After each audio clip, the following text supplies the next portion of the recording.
I'm John Beaudin. If our next guest had a mantra, it could be spread the joy, baby, and keep it coming at 100 miles an hour. Her new album is Acustico II. Today we talk to Kim Kuzma.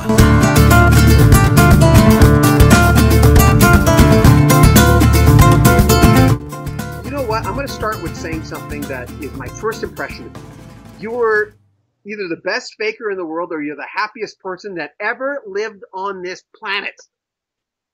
It's pills. No, no. I you know what? I get to do what I love, and I mean that sounds really cliche and corny, but I love what I do. And John, I wish you could hear my band in Mexico. They're just exquisite players.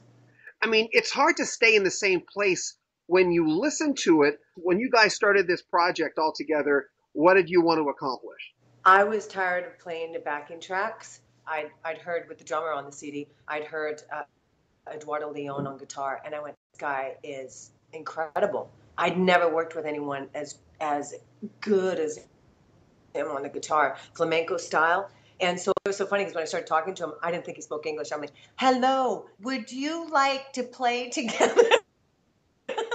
He's thinking, you stupido gringa. But and I just knew that if we contemporary music with that flamenco styling on top of it, I knew it would be unique, and I knew it would be so different from what people were used to hearing me do. This is my life. Today, tomorrow, love will come and find me. But that's the way that I was born to be. This is me. This is me. As cliche as it sounds, I feel really blessed to play with musicians that I get to work with. I have a bassist who plays the 6-string bass, who is an absolute monster and total jazz influence, but the whole Latino, the Latin thing, and the jazz, and it's, I get goosebumps talking about it. I really do. I mean, I hope the joy shows on the CD, which I love performing with them. I find it interesting you saying that, and I run into this all the time with musicians because they'll go, well, I've got this great band and everything's fantastic and they're some of the best players in the world, and I always have to go, wait, you know they wouldn't be playing with you unless they felt the same way about you. Oh, thanks. I appreciate it. You know, like a track's like, right? Let's start with the good, the bad, the ugly. You got 2 Cher covers on there. I know Nancy Sinatra doing one of those tracks. And there's a lot of people who have recorded these, but some of them are more popular for one particular artist. So to me, this is Ennio Morricone and Cher. And what a way to sort of introduce your audience to some. I mean, this mashup just works so well. Tell me about putting this together. The cool thing, John, is you got to think, first of all, people have to understand, we have no charts. These guys work with no charts. I'm in total goosebumps just talking to you. No charts. And I come up with these crazy ideas. I'm like, oh, that'll sound good with that.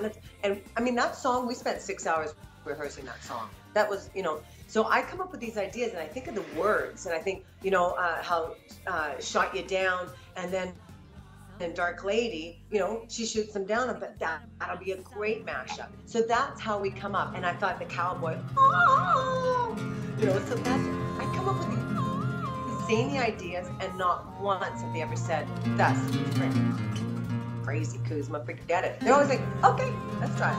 But it's crazy good. It's crazy good. I mean, it's still kooky. You look at it and you're going, you know what I say? I do this. When I was a drummer, I'd hear somebody do something, and the first time I'd interview them, I'd always say the old, I would have never thought of that, which makes it a little kooky, but it works so well. I wouldn't have thought of that. Thank you. Dark lady laughed and danced and lit the candles one by one. Danced to one gypsy music till the bell was done. Dark lady playing black magic till the clock struck on the 12. She told me more about me than I Am knew Alive. myself. Now, believe it or not, Janice Robinson, I did not know. You co-wrote that with her. I'm not familiar with her work. She wrote The Dreamer back in the day. I'm a dreamer. But, I mean, she's a prolific writer. And now she's got the #1 dance song on Billboard. Wonderful lady. So we started writing it out in New York, and it was to write about, you know, writing about relationships and stuff. And then I had somebody talk to me and say, that song just reads to people as a song of survival. And then a gentleman in Vancouver, his mother had passed away of breast cancer and stuff. And he's like, we really should do a campaign to try and get this on Ellen to sing I Am Alive. And you know when you see something in your head, and I can see the women just burst into the doors at a certain part of the song and pink ribbons going, I get goosebumps. I see it happening. And I thought, this is going to happen. I started this campaign on Facebook, and this gentleman, oh my God, he made all these amazing pictures of Ellen and I together, these images that were just hilarious. And then when I found out she's my 7th cousin, you would think nepotism, get me in. But, you know, I just really wanted to do it in October of the I Am Alive. The words are about a journey of getting through the toughest time in your life and coming out. I had a lady here that just went in Agunquit who went through lung cancer. I met her last year. I gave her the CD. She's like, oh my God, that song just speaks to me. I gave her the CD. I saw her a week ago at her wedding. She kicked cancer, and she's like, I have to thank you. I listen to that song so often. So it's the original is a dance version, but it's it speaks volumes. The word speaks volumes. Still could happen. Going out into the ether, still could happen. Send it out. I have a page on Facebook. Get it out there. I have a page on Facebook. Get Kim to sing I'm Alive on Ellen. So okay, sign up. 'Cause I am alive.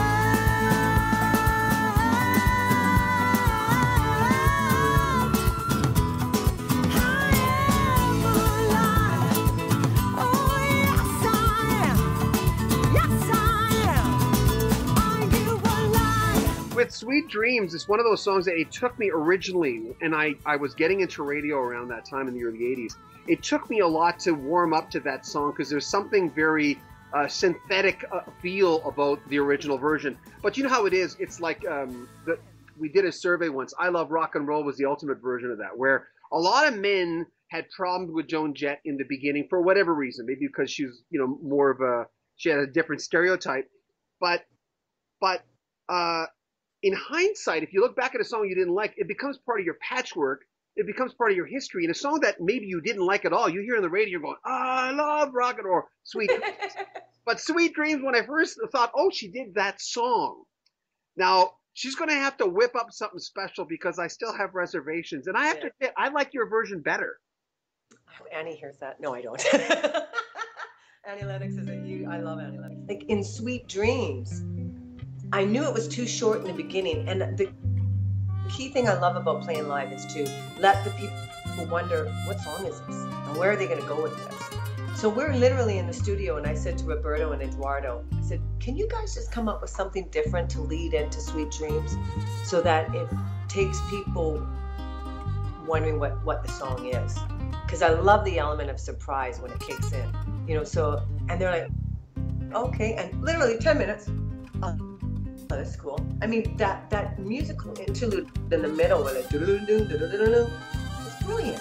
They come up with that. I come up with the song idea, but they come up with the what to do on the guitar. It's exquisite. I think it is. Hold your head up, moving on. Keep your head up, moving on. Hold your head up, moving on. Keep your head up, moving on. Hold your head up, moving on. Keep your head up, moving on. Hold your head up, moving on. Keep your head up, moving on. One of my favorite songs of all time. Well, I love Thomas Crown Affair, featured on both versions. Windmills of Your Mind. To me, that is one of those eternal kind of songs that never goes away. It's like who's the guy who wrote Wichita Lineman? Jimmy Webb. There's certain songs that no matter what era you're from, the melody of the songs and or lyrics, it doesn't matter. Someone in 100 years might be recording that. Timeless. Because so what about choosing that one? Anything by Michel Legrand, I think, is amazing. I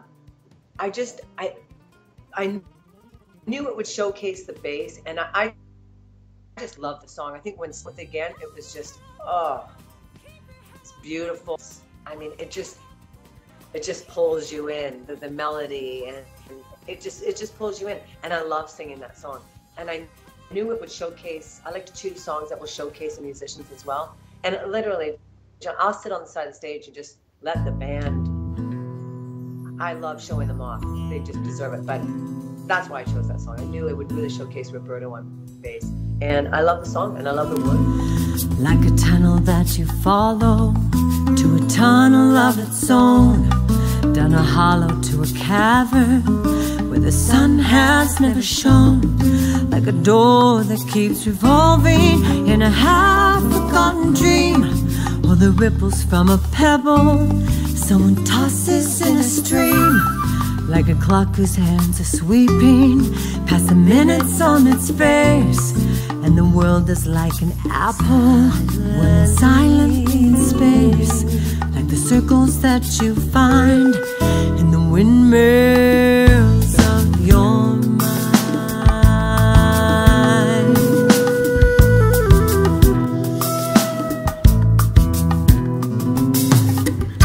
Keys that jingle in your pocket, words that jangle in your head. Why did summer go so quickly? Was it something that I said? Lovers walk along a shore and leave their footprints in the sand. Was the sound of distant drumming just a feeling